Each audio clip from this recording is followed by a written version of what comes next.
This is a Bushnell Voyager family tabletop telescope. It's 4.5 inch. It's a clone of the most famous Astroscan. And the felt here, I changed it for a kind of a foam, black foam, as you can see here. And it's now very stable. And it can take the weight of a binoviewer. It's the Skywatcher Barlow, cheapest one you can find. Then I put two Baader Classic Orthoscopic eyepieces, which are 10 millimeter. And because it could not come to focus, I had a Skywatcher 2X Barlow. And what I did, the end part of it I removed and attached it to the binoviewer, so it comes to focus now easily.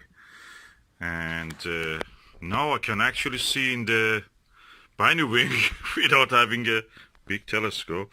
4.5 inch on a tabletop Astroscan clone, Edmund Scientific Astroscan clone. I can watch and observe in Binoviewing.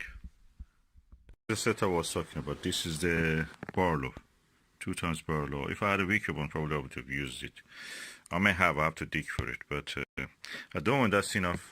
And that's the telescope. I'm using the 23mm SVBony Aspherics, and I'm watching through the window. It's amazing. The full disk of the moon is visible. The full crescent of the moon is visible, and it's such a good view. I wish that you could see this.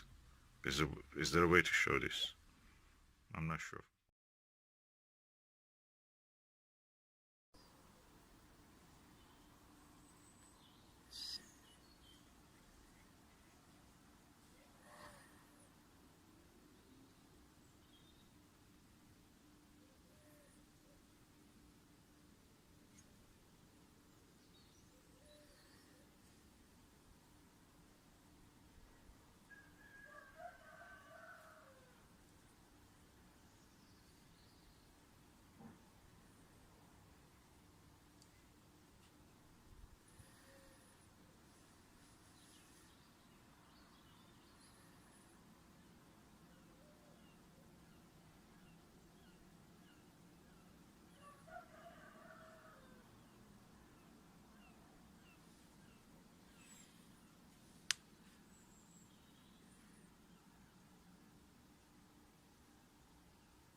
Yep, they're cutting in the sea of the north of the Imbrium, where the Jura Mountains is. What is called actually the part near the Caucasian Mountains is Alpine Valley. Amazing.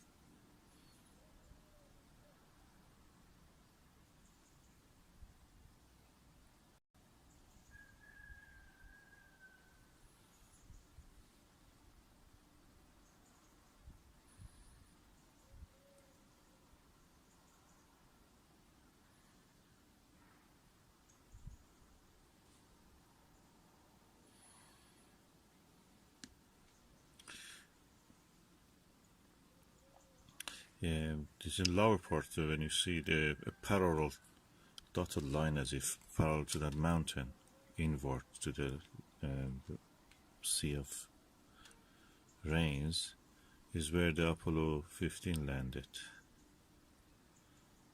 in the mountains.